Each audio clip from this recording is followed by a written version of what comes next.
जय माता दी दोस्तों, स्वागत है आप सभी का मेरे चैनल एनआरआई बिहार की बेटी में। मैं पूनम माता रानी से आप सभी के कुशल मंगल की कामना करती हूँ। इस साल की नवरात्रि आप सभी के लिए मंगलमय हो। तो दोस्तों, आज के इस वीडियो में हम बात करने वाले हैं नवरात्रि की कन्या पूजन हमें कब करनी है, अष्टमी को करनी है या नवमी को करनी है। पहले कन्या पूजन करें या फिर पहले हवन करें और कन्या पूजन हमें कैसे करनी है, तो इस संपूर्ण जानकारी मैं आज आप लोग के साथ शेयर करूँगी इस वीडियो में। तो आप सब मेरे साथ मेरे चैनल पे बने रहें और अगर आपको मेरा वीडियो अच्छा लगता है, तो मेरे वीडियो को लाइक करके और जो भी मेरे चैनल पे नए हैं, वो मेरे चैनल को सब्सक्राइब कर दें। क्योंकि आपके एक लाइक और सब्सक्राइब से हमें काफ़ी ज़्यादा हिम्मत और प्रेरणा मिलती है, तो ज़रूर कीजिएगा दोस्तों। तो चलिए शुरू करते हैं आज का ये वीडियो और कन्या पूजन से संबंधित सभी महत्वपूर्ण बातें जान लेते हैं। तो सबसे पहले मैं आप सभी को बता दूं दोस्तों कि जैसे कि नवरात्र का दिन चल रहा है, तो नवरात्र के 9 दिनों में जो है हमें कभी भी आप कन्या पूजन कर सकते हैं, सभी दिन शुभ होता है। क्योंकि इन 9 दिनों में हम 9 देवियों की पूजा करते हैं, तो 9 दिन जो है वो शुभ है कन्या पूजन के लिए और हमें कन्याओं का जिसका ज़रूरतमंद हो उनका भी मदद करना चाहिए, इससे भी माता प्रसन्न होती हैं।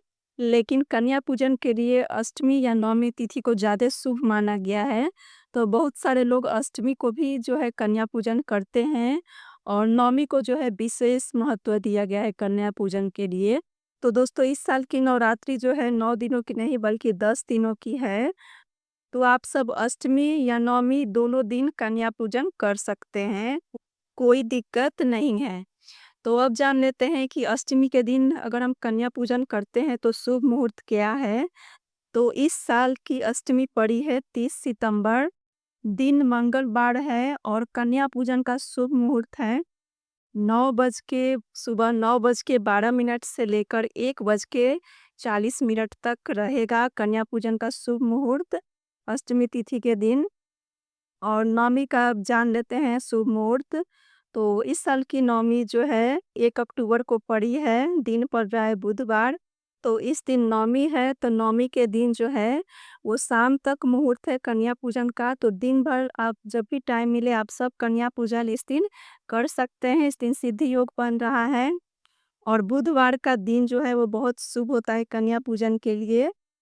क्योंकि बुधवार को कन्या पूजन करने से जो है घर के लोगों की सदस्य की बुद्धि बढ़ती। तो मैं तो यही कहूँगी कि कन्या पूजन जो है इस बार हमें बुधवार को करना चाहिए, यानी कि दुर्गा नवमी के दिन करना चाहिए हमें। 1 अक्टूबर पड़ रहा है। तो ये बात क्लियर हो गई कि कन्या पूजन जो है हमें कब करना है। अब आगे बढ़ते हैं और जान लेते हैं कि कन्या पूजन हमें कैसे करना है, क्या-क्या हमें कन्याओं को खिलाना है, क्या-क्या उनको अर्पित करना है और कैसे कन्या पूजन करना है, तो ये सारी बातें जान लेते हैं। और एक बात मैं आप लोगों से बताना चाहूँगी कि कन्या पूजन ऐसा नहीं है कि जो पाठ कर रहे हैं, जो कलश रखे हैं और जो 9 दिन का व्रत रखे हैं वही करेंगे। कन्या पूजन कोई भी कर सकता है, जो व्रत नहीं रखा है, कलश नहीं रखा है और जो 9 दिन का व्रत नहीं रखा है वो भी कन्या पूजन कर सकता है, इसमें कोई दिक्कत नहीं है।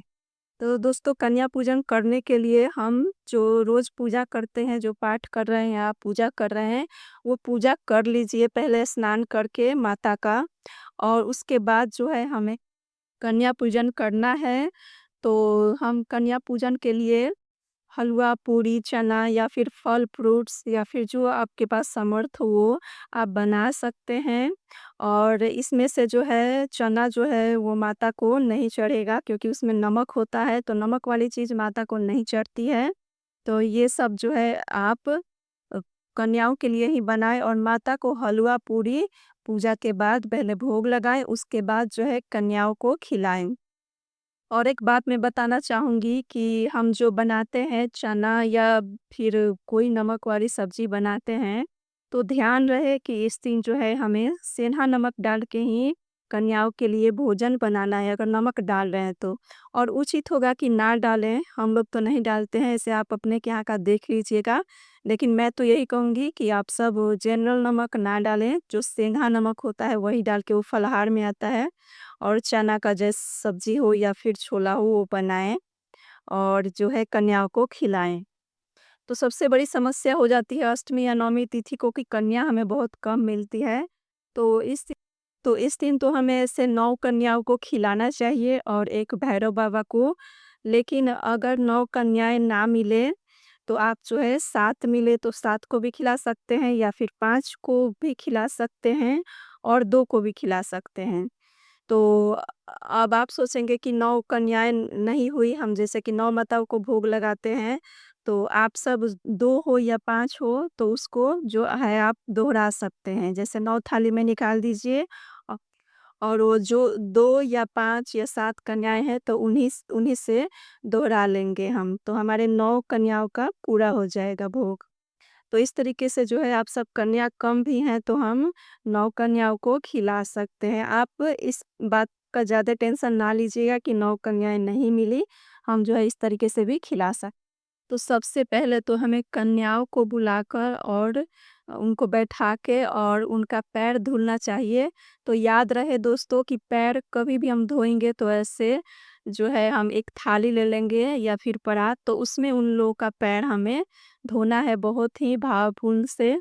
और उसके बाद जो है हमें आँचल से हो या फिर किसी कपड़ा से, मतलब कि अच्छा शुद्ध कपड़ा से पोंछना है उनका पैर, या फिर आप आँचल से भी पोंछ सकते हैं दुपट्टा से।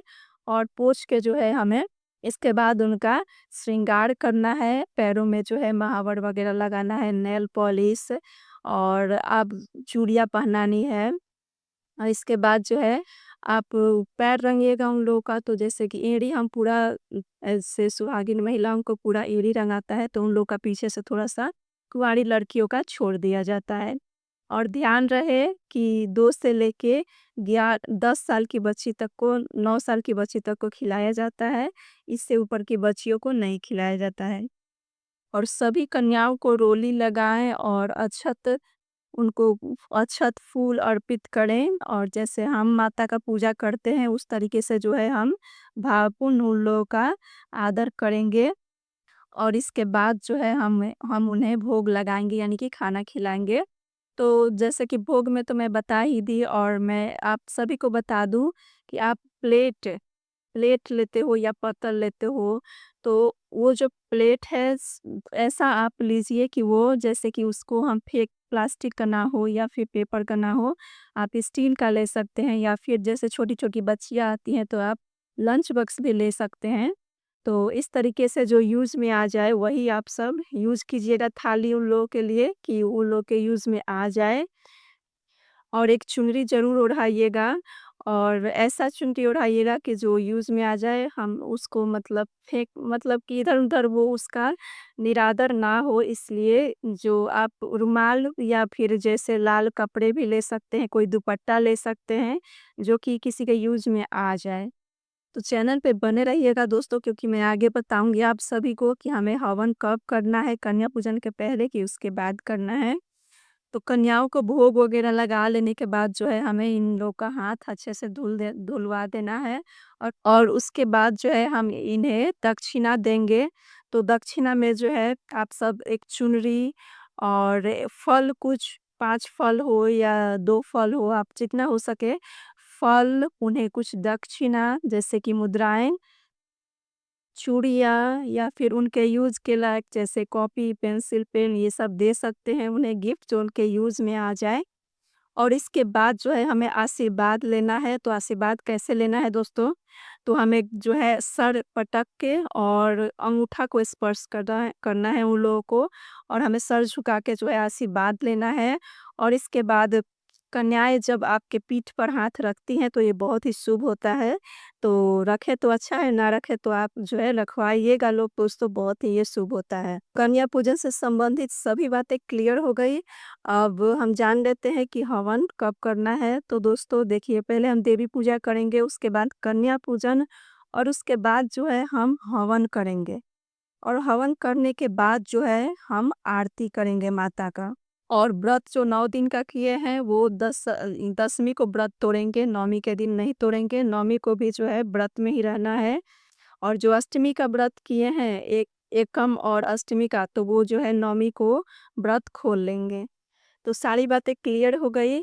और एक बात मैं आप लोगों से बता दूं कि जिस दिन कन्या पूजन कीजिएगा, जिस जिस दिन नवमी है उस दिन कन्या पूजन कीजिएगा, तो उस दिन जो है हमें झाड़ू लगाना, कपड़े साफ करना और जाले साफ करना, ज़्यादा विशेष सफाई नहीं करनी है, क्योंकि उस दिन जो हमारे घर लक्ष्मी आती हैं, वो इस दिन ज़्यादा साफ-सफाई झाड़ू लगाने से चली जाती हैं, तो आप सब झाड़ू लगाने से बचिएगा दोस्तों। तो आज का मेरा वीडियो यहीं तक था और उम्मीद करती हूँ कि ये वीडियो आप सभी के लिए काफ़ी लाभकारी होगा। तो आप सब मेरे वीडियो को एक लाइक करके और जो भी मेरे चैनल पर नया है, चैनल को सब्सक्राइब ज़रूर कर दीजिएगा दोस्तों, इसी तरह के वीडियो देखने के लिए। और इससे संबंधित कोई भी प्रश्न हो या नवरात्रि पूजा संबंधित तो आप कर सकते हैं। मैं उसका वीडियो में जो है आप सभी का रिप्लाई दूँगी।